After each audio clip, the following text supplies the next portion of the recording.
নমস্কার, আমাদের কৃষ্ণা টক্স বাংলা চ্যানেলে আপনাদের স্বাগতম। আজকের ভাবনা, আমাদের সব চেষ্টা কেন বারবার ব্যর্থ হয়? ভগবান শ্রীকৃষ্ণ গীতায় বলেন, দৈবং চাপি অত্র পঞ্চমম, অর্থাৎ কর্মের 5টি কারণের মধ্যে পঞ্চমটি হল দৈব বা নিয়তি। শ্রীমদ্ ভগবদ্গীতা 8 অধ্যায় 14 নং শ্লোকের মূল ভাব অনুসারে আমাদের সব চেষ্টা ব্যর্থ হওয়ার প্রধান কারণ হল দৈব নিয়তি।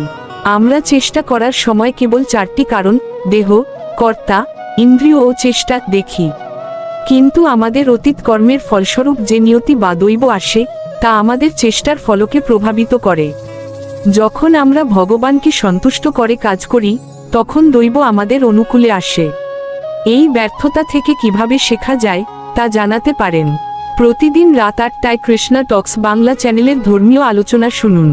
জ্ঞানের এই পথে আপনাদের সঙ্গে নিবেদক শ্রী মিলন দেবনাথ। হরে কৃষ্ণ।